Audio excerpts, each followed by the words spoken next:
And 17, if you want to just take a minute, you might look up in the sky and notice that our camera's taking a beautiful picture of Mother Earth.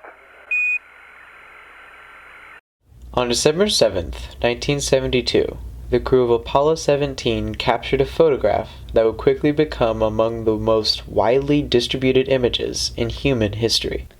The blue marble is an image synonymous with the environmental movement worldwide. But you have to wonder, where did our awareness of the environment and its need for protection and management come from? Where did the environmentalist movement stem from in American history? As a developing country in the 18th and 19th century, the United States had its troubles with controlling its natural resource consumption.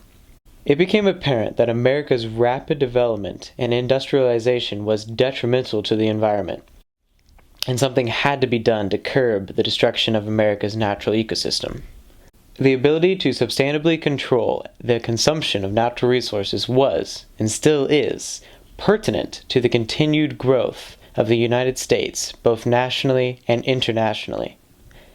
The combined influences of great American literature and photography helped popularize conservationism in America during the 19th and 20th century. Many notable literary figures and naturalists like David Thoreau and John Muir romanticized nature in their works. Thoreau's novel Walden, published in 1854, along with the many speeches he gave on the topic of nature preservation, established him as an influential ecologist that helped contribute to conservationism. After the end of the Civil War and the passing of the 13th Amendment, Congress and President Ulysses S. Grant were inspired by the conservationist movement to set aside Yellowstone as the nation's first national park, a monumental success for the movement, which paved the way for more national parks and wilderness preserves. The early years of the movement were also successful due to the work of John Muir in the 1890s. As he traveled throughout Yosemite and the Sierra Nevada mountains, Muir wrote articles for the Century magazine, entitled Studies on the Sierra. Partnered with the editor of the magazine, together they established the Sierra Club, an organization designed to protect America's natural resources and public parks.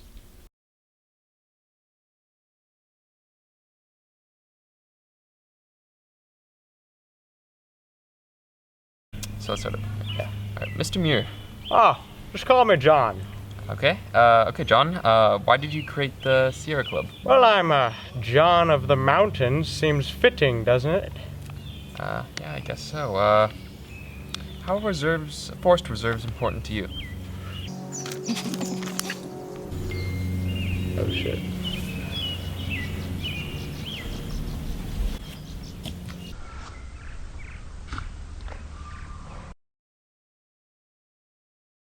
Well, the clearest way into the universe is through the forest wilderness. All right. Well, do you think it is necessary for the United States to start creating pathways and improving trailheads? Well, you see, everybody needs beauty as well as bread, places to play in and pray in, a place to heal the body and soul. Okay. All right, moving on. What is your advice for everyday Americans, about nature, environment, just your thoughts in the world? Keep close to nature's heart and break away once in a while. Climb a mountain or spend a day in the woods. Okay. When one tugs a single thing in the nature, he finds it's attached to the rest of the world. That's a good point, I guess. Yeah. Don't really know what it means, but all right. Now the question, why is it so important to retain these forests and continue planting our trees? Well, between every tree, there's a doorway to a new world. Okay, one last question, Mr. Muir. Let's see. Okay, Mr. Muir, one last question. Based on modern environmentalism... Oh, okay, wait. I gotta go. The mountains are calling me. Mr. Muir, the interview's not over. Thoreau and Muir helped Americans recognize the importance of wilderness preservation for the sustained harvest of natural resources. Teddy Roosevelt recognized this as a critical need for change for the benefit of future generations, and began to further grow the conservation movement in 1887 when he partnered with George Bird Grinnell and founded the Boone and Crockett Club. The club members became advocates for conservationism and published several volumes of writings on the topic. In 1901, when he became America's 26th president, Theodore Roosevelt became a prominent conservationist, putting the issue high on the national agenda. He signed in the Antiquities Act into law in 1906, granting the President of the United States the authority to protect public lands for the public good. With this addition to the presidential power, Roosevelt created 5 national parks, 18 national monuments, and 150 national forests. As stated by the present-day Sierra Club, his fearless efforts protected approximately 230 million acres for all Americans to enjoy in perpetuity. John Muir, concerned over the destruction of western areas, invited President Roosevelt to camp in Yosemite, the national park that he created with the help of Congress in 1890. After his trip, Roosevelt remarked, "It was like laying in a great solemn church, far vaster and more beautiful than any built by the hand of man." Teddy became a counterbalance to those who sought to exploit the natural world for personal gain. When Congress fought his efforts to create a national park at the Grand Canyon, Roosevelt used his executive power to protect it as a national monument in 1908.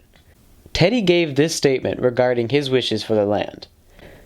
"In the Grand Canyon, Arizona has a natural wonder which, in its kind, is absolutely unparalleled throughout the rest of the world. You will not have a building of any kind, not a summer cottage, a hotel, or anything else to mar the wonderful grandeur, the sublimity, the great loneliness and beauty of the canyon. Leave it as it is. You cannot improve upon it. The ages have been working on it, and man can only mar it." Sharing the same name, Franklin D. Roosevelt and Teddy Roosevelt both played huge roles in the development of environmentalism in America, both in the past and the present, through their support of conservation movement. With Teddy's use of legislation and executive power in the Progressive Era, and FDR's New Deal that incorporated Teddy's ideas of conservationism, President Franklin D. Roosevelt continued the legacy of the Progressive Era. FDR established his belief in conservation and environmental protection by confronting the Dust Bowl dilemma in the 1930s. FDR signed in the creation of the Soil Conservation Service in 1932, marking the first time the government stepped in to restore private lands by preventing erosion and providing new soil. Roosevelt stated himself that a nation that destroys its soil destroys itself. He even famously recorded a fireside chat on the drought to confront the national disaster nationwide.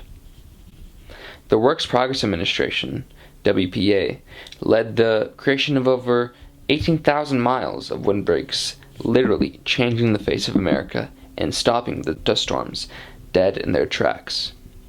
The Civilian Conservation Corps, the CCC, was created to promote environmental conservation and to be a source of jobs to millions of young Americans, keeping them off the streets. Close to the heart of President Franklin D. Roosevelt, the CCC combined his interests in conservation and universal service for youth. He believed that this civilian tree army would relieve the rural unemployed. The CCC succeeded in creating 13,000 miles of trails and planted more than 2 billion trees, essentially shaping the modern idea of the outdoor hike. Roosevelt stated that our conservation policy has been merely to preserve as much as possible of the existing forests. Our new policy goes a step further. It will not only preserve the existing forests, but create new ones. Roosevelt created 140 national wildlife refuges, established 29 national forests, and 29 national parks and monuments. Both presidents developed the foundation for the modern environmental movement that would come to a head in the 1960s. Carl Sagan, an astrophysicist from the 1960s and 70s, understood the importance of protecting the Earth's natural environment.